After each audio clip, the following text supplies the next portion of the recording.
back to Cinematic. I'm Ryan, and I know this week I said we would do one of Ringo Lam's On Fire movies. I think Prison on Fire, but I also gave School on Fire a shot, and I'm pretty sure I gave the caveat as long as it didn't get too gnarly. Well, turns out if you're going to make some movies about Hong Kong's seedy underbelly, you're going to have to break a few eggs and possibly beat up a few schoolgirls. So we're going to skip those for now.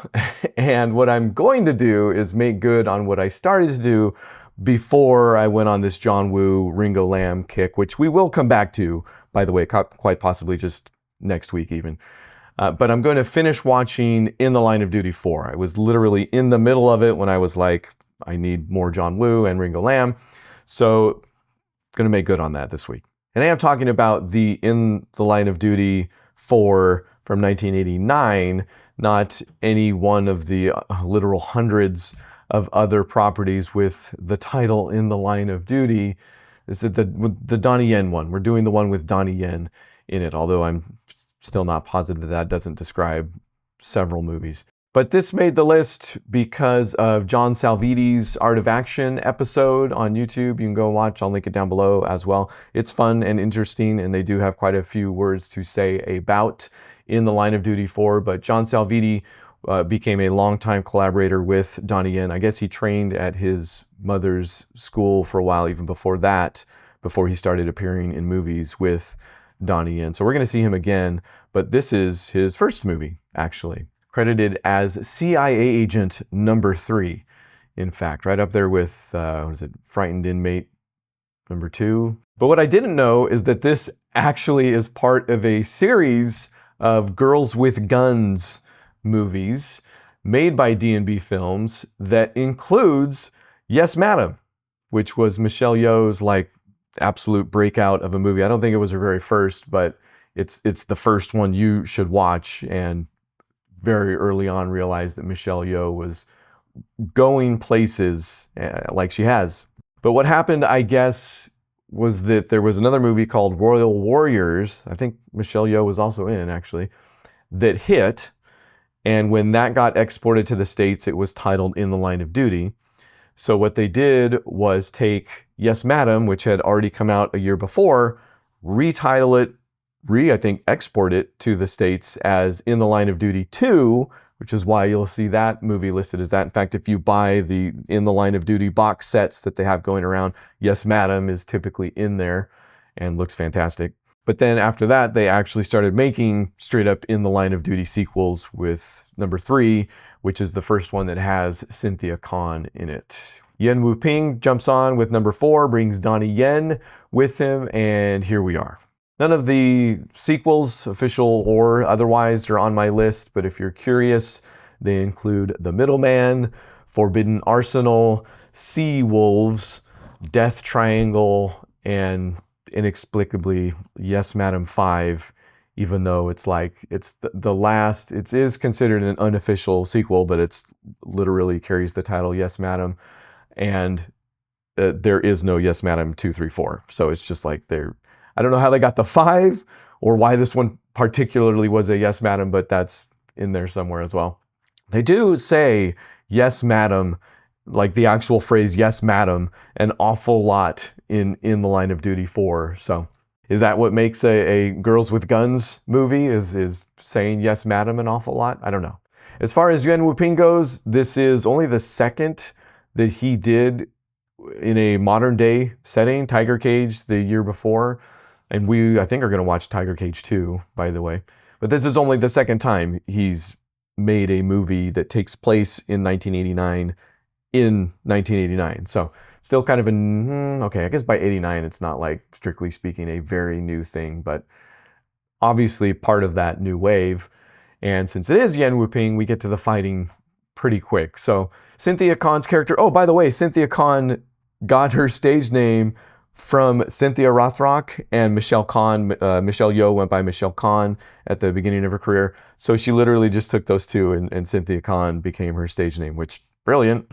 But her character, Rachel Young, is investigating some shady business down at the docks when she runs into a dock worker named Luke, played by Yuen Yat Cho, who was actually Yen Wu-ping's brother, and was in a fair amount of things. He had bit parts in Snake in the Eagle's Shadow, Drunken Tai Chi, just out of the movies we've watched. But this is his last movie, and I couldn't really find out what happened. I couldn't, not to be morbid, but couldn't find a death date.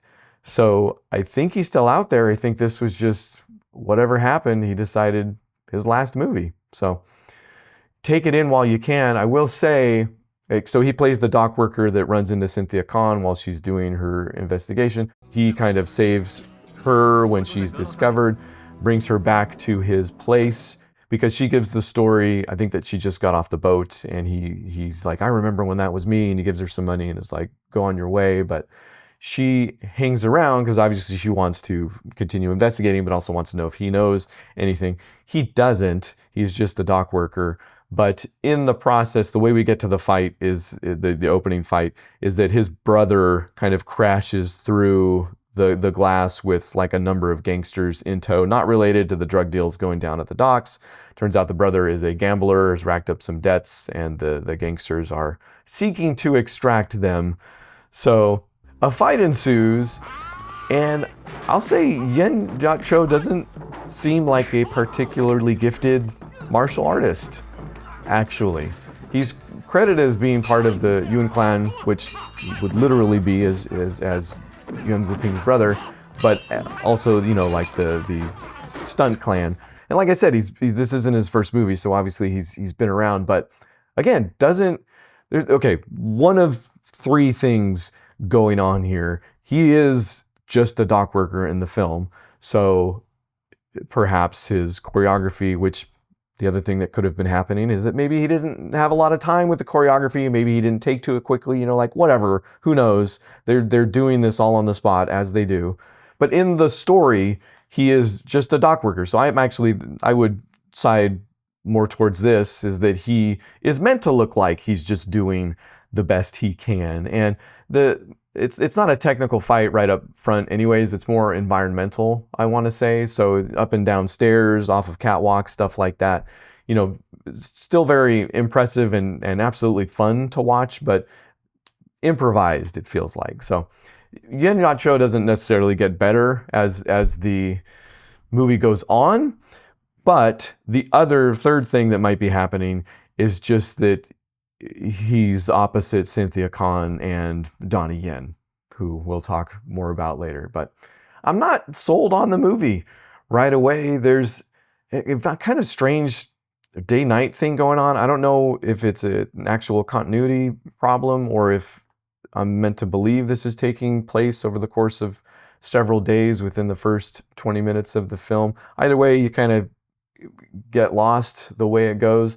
Cynthia Khan's actual partner, played by Blaine Camoureux, by the way. And if you're wondering who is Blaine Camoureux, I don't know, but his name is Blaine Camoureux. But he tries to stop like a 15-person drug deal, which is made up of these gangsters and these CIA agents that are supposedly infiltrating the gangsters, but we'll find out later by way of a double cross that they're using the drug money to finance Latin American rebels. Like, that doesn't actually enter the movie until the last 10 minutes, and it's not like we ever go to Latin America or anything like that. It's more of a who's the bad guy really. But Blaine Camoureux gets killed in the process of trying to confront 15 guys with guns with a single revolver, and gives the film in his camera that he took a picture of one of the CIA agents, gives it to Yen Yat Cho, who he bumps into at the docks kind of on his way out. And I'm not even like there's no chance that I haven't seen movies that are as or more contrived than that necessarily.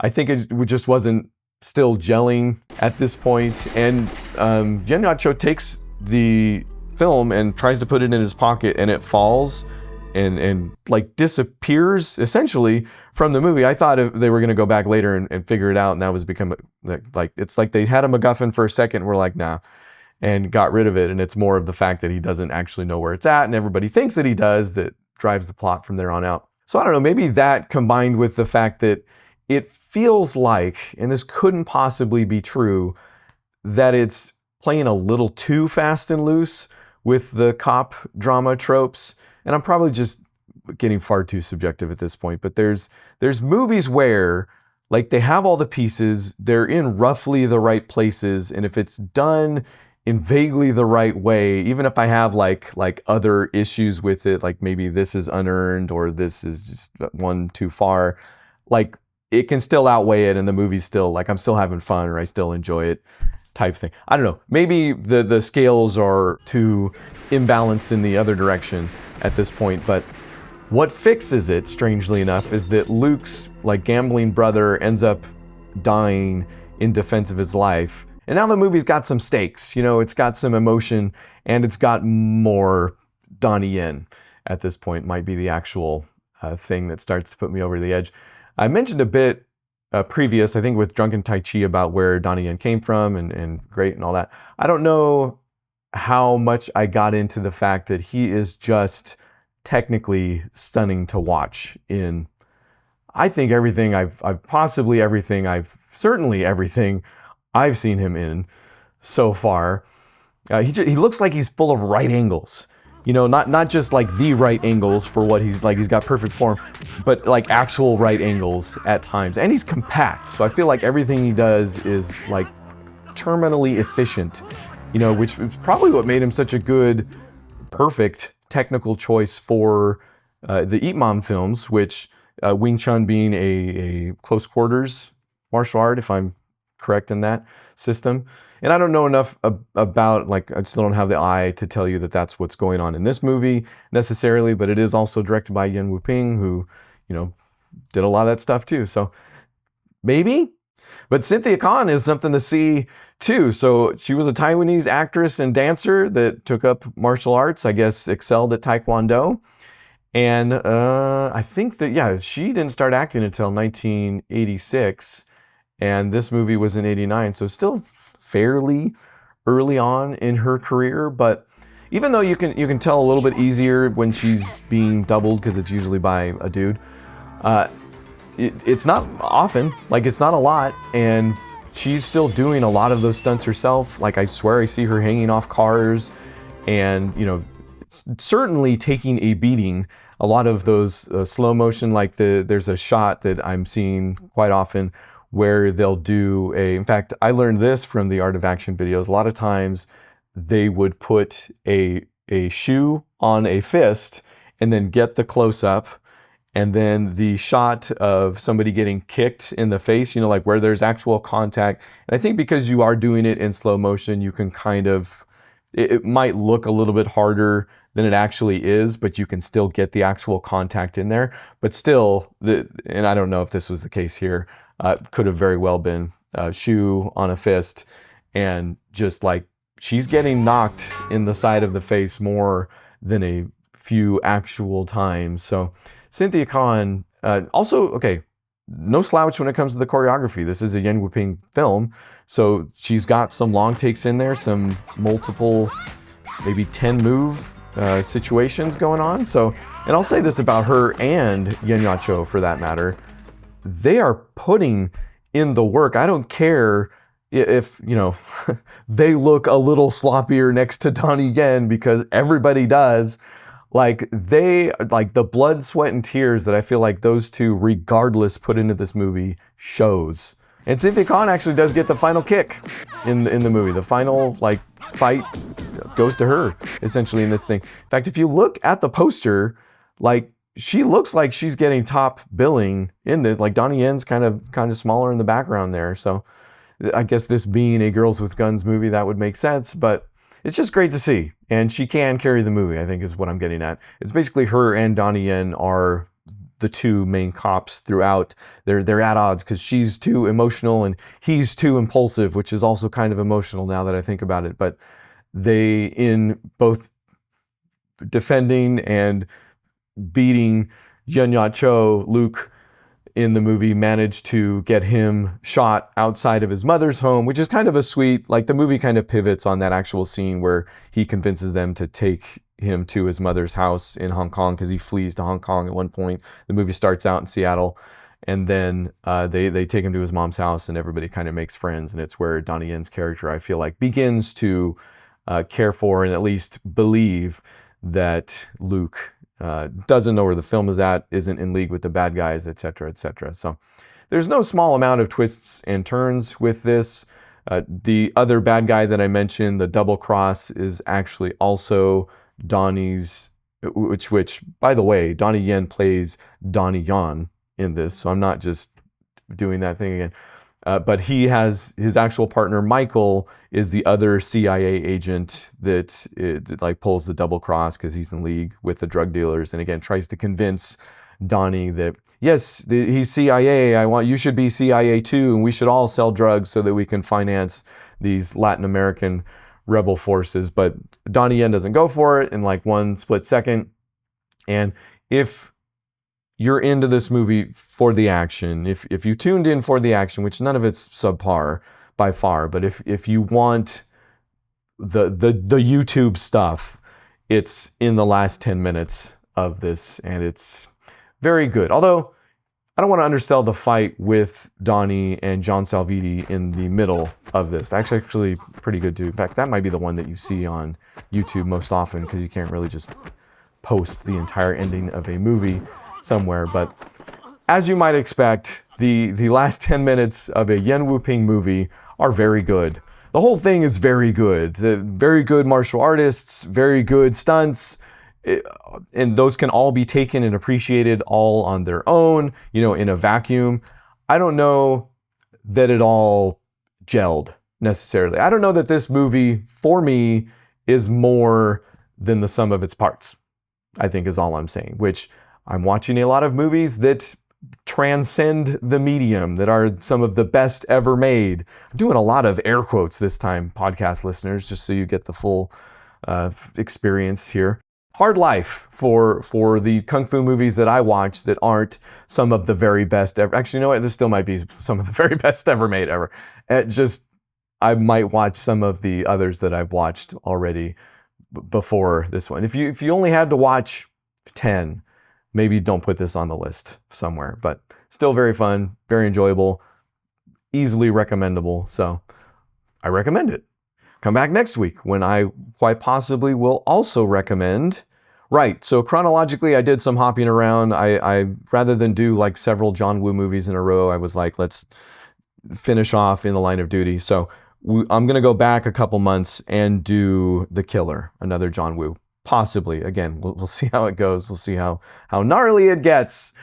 But supposedly another, I believe, must-see from John Woo, and if all reports are correct, the first appearance of doves in a John Woo movie. That might be like the single, I'm sure it's a very good movie, but that might be the thing that put it over the top as far as making the list. So come back next week for quite possibly that. You can find me during the week on the YouTube channel doing all of the other things I do. I do tend to take the weekends off, but you can always get at me on the socials if you want. Otherwise, the next thing you'll see is me on Tuesday. Actually, that's not true. I'm working on a kind of mid-season check-in for Chasers where I talk about some recent developments. So that could possibly go up even earlier.